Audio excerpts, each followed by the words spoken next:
Party സംസ്ഥാന സമ്മേളനത്തിന് പിന്നാലെ അവഗണിക്കപ്പെട്ട നേതാക്കൾ അപമാനിതരായ നേതാക്കളുടെ സഹായത്തോടെ പുതിയ CPM രൂപീകരിക്കാൻ ശ്രമിക്കുന്നതായി സൂചനയുണ്ട്. പാർട്ടിക്കെതിരെ നിലകൊള്ളുന്നവരെ കൈകാര്യം ചെയ്യാനുള്ള തീരുമാനം പുതിയ നീക്കത്തിന്റെ വെളിച്ചത്തിൽ പുനരാലോചിക്കാൻ ഒരുങ്ങുകയാണ് CPM.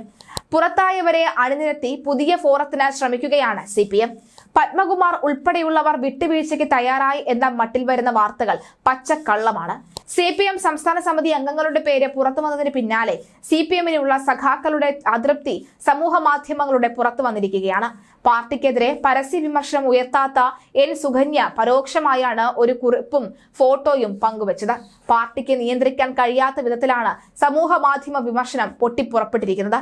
കണ്ണൂരിൽ നിന്നും സംസ്ഥാന സമിതിയിൽ N. സുകന്യ വനിതാ പ്രതിനിധിയായി എത്തുമെന്ന് പ്രതീക്ഷിച്ചിരുന്നു. ജനാധിപത്യ മഹിളാ അസോസിയേഷൻ നേതാവ് കൂടിയാണ് ജെയിംസ് മാത്യുവിന്റെ ഭാര്യ കൂടിയായ N. സുകന്യ. പകരം ജോൺ ബ്രിട്ടാസ്, VK സനോജ്, M. പ്രകാശ്, ബിനു കണ്ടക്കൈ എന്നിവരാണ് കണ്ണൂരിൽ നിന്നും സംസ്ഥാന സമിതിയിൽ എത്തിയത്. ഇതിന് പിന്നാലെയാണ് സുകന്യ ചെഗുവേരയുടെ ഒരു വാചകം പങ്കുവച്ചത്.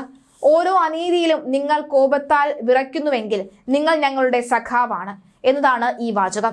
ഇതിനൊപ്പം CPM നേതാവ് UP ജോസഫിനൊപ്പം സുകന്യ നിൽക്കുന്ന ഒരു ചിത്രവും പങ്കുവച്ചിരുന്നു. UP ജോസഫ് തൃശൂർ ജില്ലാ സെക്രട്ടറിയാകും എന്ന് പ്രതീക്ഷിച്ചിരുന്ന വ്യക്തിയാണ്. പകരം മുൻ MLA അബ്ദുൾ ഖാദറാണ് തൃശൂർ ജില്ലാ സെക്രട്ടറി ആയത്.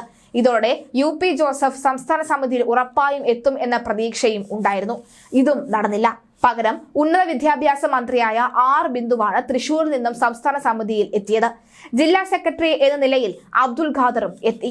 അതുപോലെ P. ജയരാജനെ സംസ്ഥാന സെക്രട്ടേറിയറ്റിൽ നിന്നും ഒഴിവാക്കിയതിനെതിരെ ജയരാജന്റെ മകൻ ജെയിൻ രാജ് ഒരു പോസ്റ്റ് ഫേസ്ബുക്കിൽ പങ്കുവച്ചു. CPM നേതാവ് M. സ്വരാജ് പറഞ്ഞ ഒരു പഴയ വാചകമാണ് പങ്കുവച്ചത്. വർത്തമാനകാല ഇന്ത്യയിൽ മറിച്ചൊരു വിധി ഉണ്ടാകുമെന്ന് നിഷ്കളങ്കരെ നിങ്ങൾ ഇപ്പോഴും പ്രതീക്ഷിച്ചിരുന്നുവോ എന്നാണ് ഈ പോസ്റ്റ്. ചതി, വഞ്ചന, അവഹേളനം, 52 വർഷത്തെ ബാക്കി പത്രം എന്നാണ് സംസ്ഥാന സമിതിയിൽ നിന്നും താഴ്ത്തപ്പെട്ടതിനെ തുടർന്ന് A. പത്മകുമാർ സമൂഹ മാധ്യമങ്ങളിൽ പ്രതികരിച്ചത്.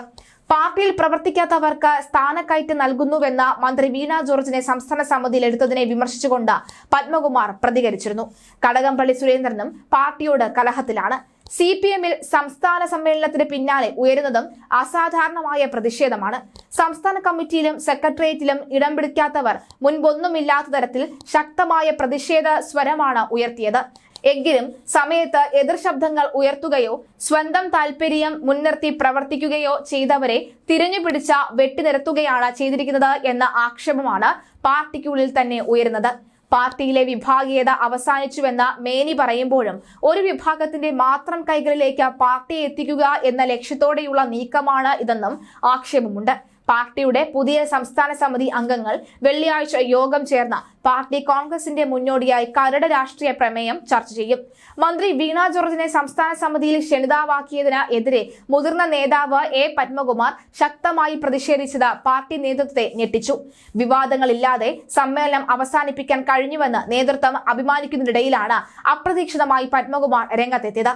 9 വർഷം മാത്രം പാർലമെന്ററി പരിചയമുള്ള വീണ ജോർജിനെ ഉൾപ്പെടുത്തിയതും ഏതാണ്ട് അരനൂറ്റാണ്ടോളം പാർട്ടിക്കൊപ്പം ഉറച്ചുനിന്ന തന്നെ ഒഴിവാക്കുകയും ചെയ്തതോടുകൂടിയാണ് പത്മകുമാർ സമൂഹ മാധ്യമത്തിലൂടെ പരസ്യ പ്രതികരണം നടത്തിയത്. പോസ്റ്റ് പിൻവലിച്ചെങ്കിലും പത്മകുമാർ നിലപാടിൽ ഉറച്ചു നിന്നതോടുകൂടി ജില്ലാ സെക്രട്ടറി രാജു എബ്രഹാം വീട്ടിൽ നേരിട്ടെത്തി അനുരഞ്ജന ശ്രമങ്ങൾ നടത്തി. എന്നാൽ മുഖ്യമന്ത്രി പിണറായി വിജയനും സംസ്ഥാന സെക്രട്ടറി MV ഗോവിന്ദനും പത്മകുമാറിന്റെ നീക്കത്തിൽ കടുത്ത അതൃപ്തിയാണ് ഉണ്ടായിരുന്നത്. ജില്ലാ കമ്മിറ്റിയിൽ പത്മകുമാറിനെതിരെ നടപടി ഉണ്ടാകുമെന്നാണ് സൂചന. എന്നാൽ നടപടി വിരമിക്കലായി കരുതുന്നു എന്നാണ് പത്മകുമാറിന്റെ പ്രതികരണം. പത്മകുമാറിന്റെ പ്രതികരണം പാർട്ടിക്ക് പ്രശ്നമല്ലെന്നാണ് MV ഗോവിന്ദൻ പറഞ്ഞത്. വിഭാഗീയത അവസാനിച്ചതായി CPM അവകാശപ്പെടുമ്പോഴാണ് മുതിർന്ന നേതാക്കൾ തന്നെ ഇത്തരത്തിൽ പാർട്ടിയോട് നേരിട്ട് എതിർപ്പ് പ്രകടിപ്പിക്കുന്നത്. CPMൽ നിന്നും വിട്ട് പുതിയ പാർട്ടി രൂപീകരിക്കുന്നതെന്നും ആദ്യ സംഭവമല്ല. KR ഗൗരിയമ്മയും MV രാഘവനുമൊക്കെ ഇത്തരത്തിൽ പാർട്ടിയിൽ നിന്നും പിളർന്നു പോയവരാണ്. ഒടുവിൽ TP ചന്ദ്രശേഖരന്റെ RMPയും ഇത്തരത്തിൽ പിളർന്ന് മാറിയവരാണ്. എന്നാൽ അന്നൊക്കെ പാർട്ടി ഒന്നടങ്കം പിളർന്നവർക്കെതിരെ നിലകൊണ്ടു. എന്നാൽ ഇന്നത്തെ സാഹചര്യം അതല്ല. പാർട്ടിയിൽ നിന്നും പിളർന്ന് മാറുന്നവർക്കൊപ്പമാണ് ശരിയായ കമ്മ്യൂണിസ്റ്റുകാർ. പിണറായിയുടെ നവ കമ്മ്യൂണിസ്റ്റ് സങ്കല്പത്തിനെതിരെ നിലകൊള്ളുന്ന ഒരു കൂട്ടം പ്രവർത്തകരും നേതാക്കളും CPMൽ സജീവമാണ്. അവർ പ്രത്യക്ഷ കലഹത്തിന് പിന്തുണ നൽകുന്നതിന് പകരം മനസ്സുകൊണ്ട് CPMനെ ഉപേക്ഷിക്കുകയാണ് ചെയ്യുന്നത്. CPM പിളർന്നാൽ ഇവർ പിളർത്തിയവർക്കൊപ്പം നിൽക്കും. അതാണ് സാഹചര്യം.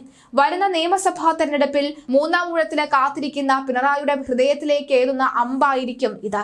CPMന്റെ അവസാനം കാണുക എന്ന ലക്ഷ്യത്തിലേക്ക് അമർഷം പൂണ്ട നേതാക്കൾ സഞ്ചരിക്കുകയാണ്. VS അച്യുതാനന്ദന്റെ സർക്കാരിനെ 2011 പിണറായി തോൽപ്പിച്ചത് ഇതേ ലൈനിലാണ്. ഇന്നും പിണറായി ഉൾപ്പെടെയുള്ള നേതാക്കൾക്ക് VS ഒരു വെല്ലുവിളിയാണ്. 2016 VSനെ മുന്നിൽ നിർത്തിയാണ് പിണറായി വോട്ട് പിടിച്ചത്. എന്നാൽ ജയിച്ചു വന്നതോടുകൂടി VSനെ ഒഴിവാക്കി. പണ്ട് ഗൗരി അമ്മയ്ക്ക് നൽകിയ അതേ പണി. അതോടെ VS രോഗാവസ്ഥയിലായി. എന്നാൽ VSനെ തോൽപ്പിക്കാനോ പകരം വെക്കുവാനോ CPMൽ ഇന്നും ആരും ജനിച്ചിട്ടില്ല എന്ന് വ്യക്തം. VSന് ജീവിതം ഒരു പോരാട്ട കാലങ്ങളാണ്. 1940 മുതൽ 80 വരെ നീളുന്ന വർഗ ശത്രുക്കളുമായുള്ള പോരാട്ടകാലം, 80 മുതൽ ഇതുവരെയുള്ള ഉൾപാർട്ടി പോരാട്ടകാലം. ഇതിൽ ആദ്യത്തെ കാലഘട്ടമാണ് VSനെ യഥാർത്ഥ പോരാളിയാക്കിയത്. ഇത്തരം പാരമ്പര്യ ചരിത്രം പിണറായിക്ക് ഇല്ല. വസൂരി എന്ന ദുരന്തം അമ്മയുടെ ജീവൻ എടുക്കുമ്പോൾ VSന് വയസ്സ് 4. വയലിനക്കരെ ഒറ്റയായ കുടിലിൽ കിടന്ന മരണത്തിലേക്ക് പോകും മുൻപ് ദൈന്യതയോടുകൂടി നോക്കിയിരുന്ന അമ്മയുടെ ഓർമ്മകൾ VSന്റെ മനസ്സിൽ ഇപ്പോഴുമുണ്ട്. 11ാം വയസ്സിൽ അച്ഛൻ കൂടി പോയതോടെ പഠനം അവസാനിച്ചു. അന്നൊട്ട് VSന് ജീവിതം തന്നെയാണ് പോരാട്ടം. ജൗളിക്കടയിലെയും പിന്നെ ആസ്പിൻവാൾ കയർ കമ്പനിയിലെയും ഈ അരവയറിനായുള്ള അധ്വാനം. 1940 17ാം വയസ്സിൽ കൃഷ്ണപിള്ളയുടെ ശുപാർശയിൽ പാർട്ടി അംഗത്വം കിട്ടി. അത് കഴിഞ്ഞൊരു നാൾ സാക്ഷാൽ കൃഷ്ണപിള്ളയുടെ സന്ദേശം കിട്ടി. കുട്ടനാട്ടിലെ തൊഴിലാളികളെ സംഘടിപ്പിക്കാൻ പോകണം. വേലിക്കകത്ത് ശങ്കരൻ അച്യുതാനന്ദൻ എന്ന് അന്നു മുതൽ VS എന്ന ചുരുക്കപ്പേരിൽ അറിയപ്പെടുന്നു. പിന്നീട് കുട്ടനാട്ടിൽ നിന്ന് തിരിച്ചെത്തി ട്രേഡ് യൂണിയൻ സംഘടനത്തിൽ മുഴുകി. എന്തായാലും പുന്നപ്ര വയലാർ പോരാട്ടത്തിനുള്ള ഒരുക്കത്തിനിടെ അറസ്റ്റ് വാറന്റിനെ തുടർന്ന് ഒളിവിൽ പോവുകയും പ്രതിയാകപ്പെടുകയും ചെയ്തതും ലോക്കപ്പിൽ ക്രൂരമായി മർദ്ദിച്ചതും ഒന്നും തന്നെ VS ഇന്നും മറന്നിട്ടില്ല എന്നത് ശക്തമാണ്. അങ്ങനെ ഒരു കാലത്തെ കുറിച്ച് പറയാനൊന്നും പിണറായി വിജയനില്ല. പിണറായി ഇന്നെന്റെ സുവർണ പൊലിമയിൽ വിരാജിക്കുമ്പോൾ VS സജീവമായിരുന്നുവെങ്കിൽ പിണറായി പണ്ടേ പാർട്ടിയിൽ നിന്നും പുറത്തായേനെ. കാരണം VSനെ സഹിക്കാനുള്ള ക്ഷമയൊന്നും മുഖ്യനില്ല.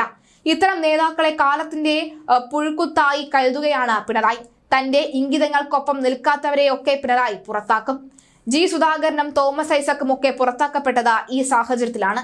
G സുധാകരൻ നയിച്ച പൊതുമരാമത്ത് വകുപ്പ് അതിനുശേഷം നയിച്ചത് മുഖ്യമന്ത്രിയുടെ മരുമകനായ മുഹമ്മദ് റിയാസാണ്. CPMലെ സീനിയർ നേതാക്കൾക്കിടയിൽ ഇത് വലിയ അമർഷത്തിന് കാരണമായി. എന്നാൽ പിണറായി അതൊന്നും വകവച്ചില്ല. ഇപ്പോഴും പിണറായിയെ നയിക്കുന്നത് അദ്ദേഹത്തിന്റെ ഈ സ്വത്സിതമായ ധാർഷ്ട്യമാണ്.